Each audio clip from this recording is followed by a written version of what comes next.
et la parole de Dieu qui demeure. Toute chose a été faite par elle, et rien de ce qui a été fait n'a été fait sans elle. Bonjour à toutes et à tous, bonsoir, selon l'heure à laquelle vous nous suivez. C'est bel et bien votre tranche et notre tranche, le temps de l'Éternel, le moment idéal pendant lequel nous suivons la parole de Dieu. Et sans plus tarder, nous allons prendre le temps de prier ensemble. Yahweh, Dieu Tout-Puissant, nous te rendons grâce pour l'amour infini que tu ne cesses de nous manifester. Tu nous as accordé le souffle de vie et voilà le moment idéal pour nous de t'écouter au travers de ta parole. Le début, l'acheminement et la fin, que ces moments soient guidés par le Saint-Esprit et que les enseignements donnés soient comme une sémence dans une bonne terre qui sont nos cœurs et que cela produise des fruits. Selon ta volonté, au nom de Jésus-Christ, nous t'avons ainsi prié. Amen. Merci d'être connecté, d'être online. Vous nous suivez à Kinshasa, vous nous suivez à Kasumbalesa au Katanga, vous nous suivez à Ohio, vous nous suivez à Pékin. Et nous vous disons comme ça, bienvenue sur cette tranche, le temps de l'Éternel, le moment où nous allons partager la parole de Dieu. Nous continuons avec le même thème, change pour que ça change, dont l'écriture de base est tirée de 2 Chroniques, chapitre 7, verset 13 jusqu'à 15. Moi, c'est Kakagad et je suis assuré par une réalisation tenue par mon frère Don Divin Rach. Nous vous disons merci d'être connectés. Vous êtes peut-être loin de votre famille, mais nous vous disons que Dieu vous aime et vous connaît et nous vous aimons aussi. Nous continuons comme ça avec le même thème et cette fois-là, nous allons aborder un autre point parmi les habitudes parce que nous avions dit pour que les choses changent, nous devons d'abord comprendre ce que ça veut dire changer. J'ai dit changer, ça veut dire donner quelque chose pour recevoir une autre chose. Ça veut dire si tu as besoin de voir un changement dans un aspect donné de ta vie, tu as donc un effort à fournir, tu as quelque chose à donner, tu as un prix à payer afin de recevoir ces changements dans un domaine donné de ta vie.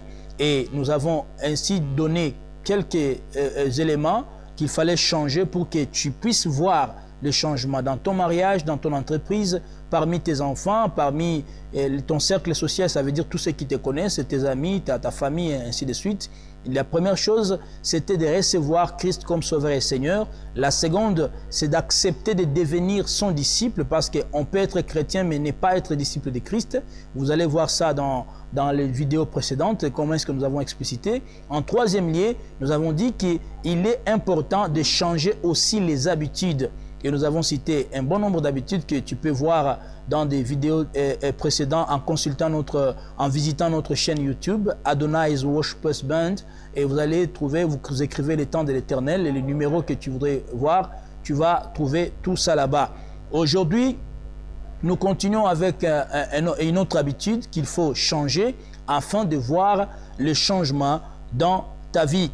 Et je m'arrête un moment pour parler d'un sujet dont les jeunes se voient intéressés. Ça veut dire que nous avons dit que lorsque tu veux changer la manière dont le fiançailles connaissent toujours des ruptures, nous avons dit à nos sœurs de s'efforcer d'être indépendants sur le plan financier parce que souvent les hommes utilisent l'argent comme l'appât, comme un moyen pour faire de nos mamans, de nos sœurs, je m'excuse de le dire, des objets de plaisir. Et quand tu as quelque chose, quand tu es financièrement indépendante, tu seras respecté par ton partenaire et il saura clairement que cette femme est attachée à moi, non pas à cause de mes moyens, mais à cause d'un amour sincère. C'est très important. Il y en a de même pour les jeunes qui aujourd'hui sont capables de se donner ou de se marier, d'être des objets quelque part de certaines mamans, vieilles soient-elles, mais à cause de ces moyens, certains garçons se laissent emporter dans ce sens-là, simplement parce que financièrement, ils ne sont pas indépendants. Aujourd'hui, sans plus tarder, nous allons prendre la portion de la parole qui va conduire cette nouvelle habitude à changer. Et nous tirons cette écriture de Proverbe chapitre 15, verset 33. Proverbe chapitre 15, verset 33. Nous allons lire tous au nom de Jésus-Christ. La Bible nous dit ceci dans Proverbes chapitre 15, verset 33. La crainte de l'Éternel enseigne la sagesse et l'humilité précède la gloire. Alléluia.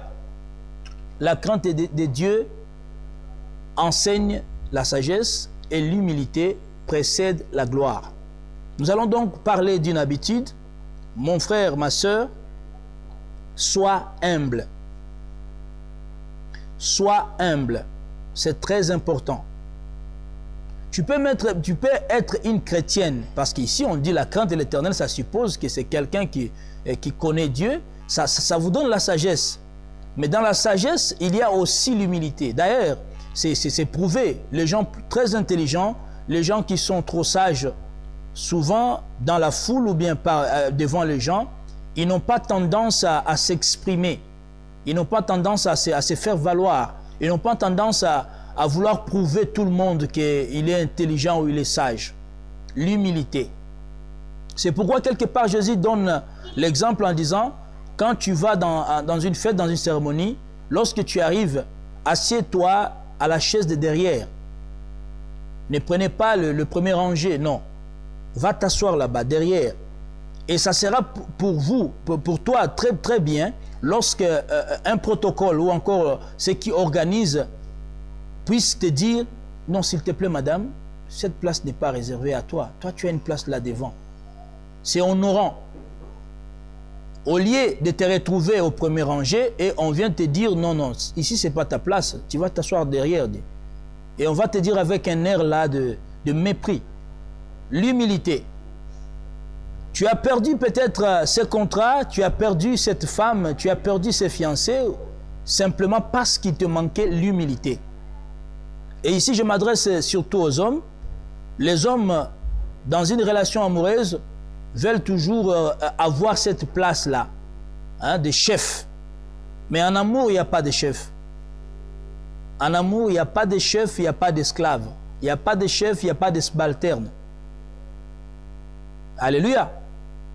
Et tu as peut-être passé tout ce temps sans être marié parce que simplement tu voudrais imposer une dictature dans une relation que tu avais avec ta fiancée. Ma soeur, l'orgueil ne paye pas. Tu es très jolie et quand tu te regardes au miroir, tu te dis vraiment, je suis une belle créature. Mais n'oublie pas que la beauté que tu as aujourd'hui est le fruit des efforts consentis les jours passés, les années passées. Donc le miroir te montre ce qui est derrière. Ça ne te montre pas ce qui est devant. Sois humble.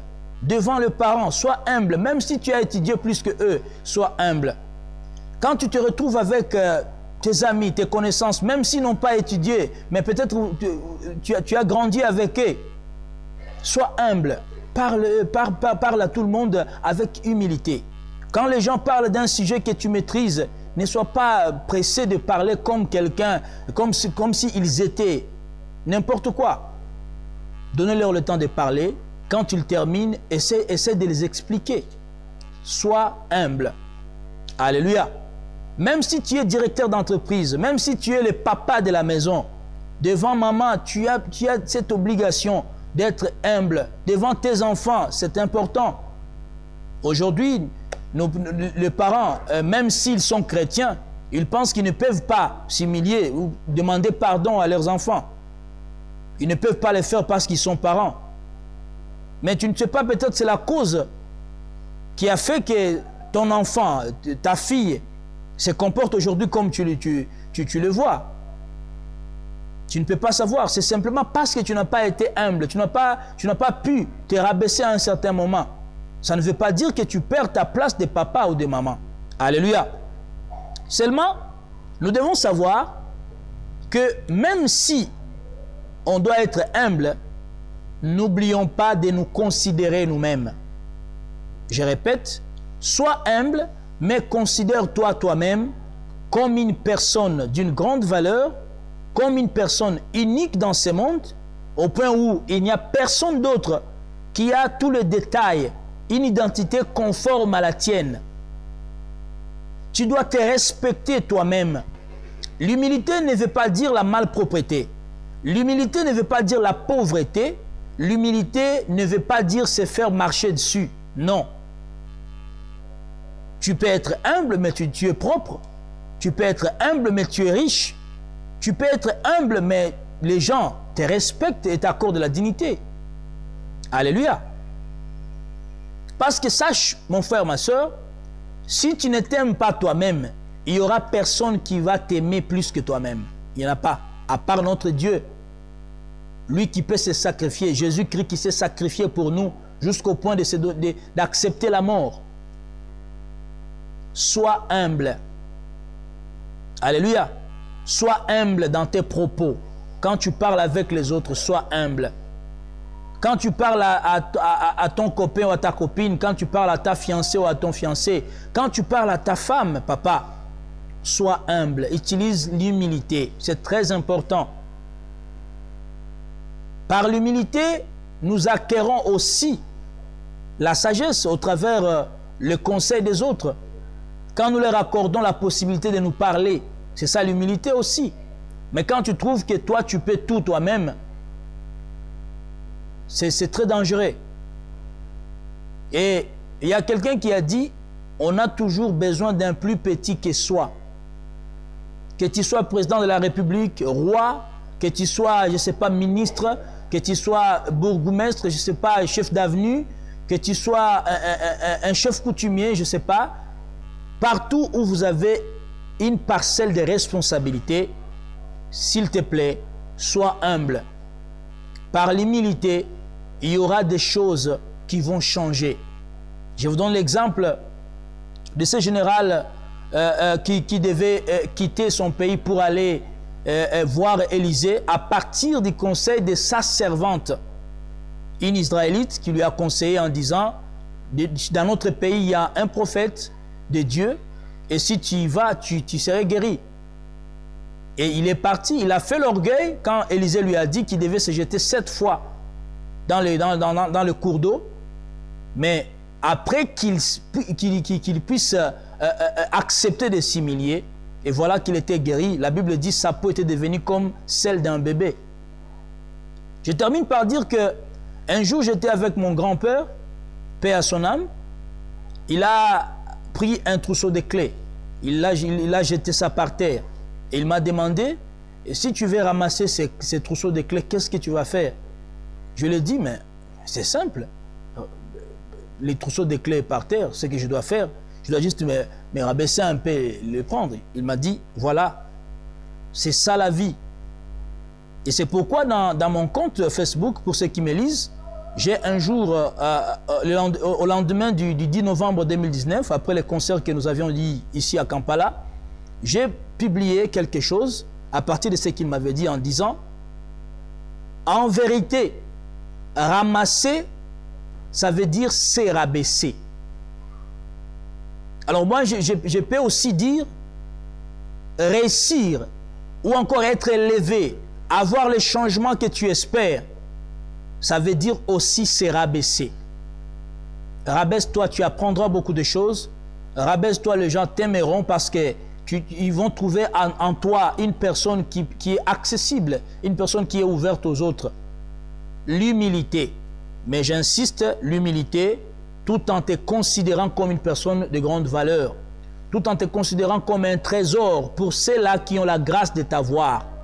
Et je souligne ici pour nos mamans et nos sœurs, ne pensez pas qu'en donnant ton corps à un homme, qu'en étant trop disponible pour un homme, ça constitue un appât considérable pour l'avoir. Je te donne un secret, que les hommes m'excusent.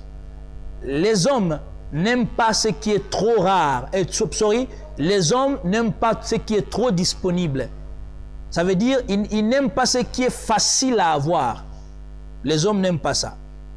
Si tu ne savais pas, ma soeur ou maman, je t'informe que les hommes n'aiment pas ce qui est trop facile à avoir, ce qui est trop disponible. C'est pourquoi n'utilise pas ton corps pour les avoir, mais soyez indépendante, soyez humble. Et l'humilité, ça veut dire accepter que les autres te conseillent, que les autres te prêtent les mains fortes, que les autres te disent quelque chose. L'humilité précède la gloire. Merci d'avoir suivi cette tranche. C'était le temps de l'Éternel. Et à la présentation, c'était moi, Kakagad. Et à la réalisation, c'était notre frère Don Divin Rache. Aujourd'hui, nous avons parlé d'une autre habitude à changer. C'est d'éviter l'orgueil, mais d'être humble, l'humilité. Nous avons tiré l'écriture des Proverbes chapitre 15, verset 33. Merci de partager cette vidéo pour sauver des vies et de visiter notre chaîne YouTube. À nous revoir très prochainement. Que Dieu vous bénisse abondamment et à bientôt. Ciao. C'est la parole de Dieu qui demeure. Toute chose a été faite par elle. Et rien de ce qui a été fait n'a été fait sans elle. Le monde que je vois, j'ai trouvé si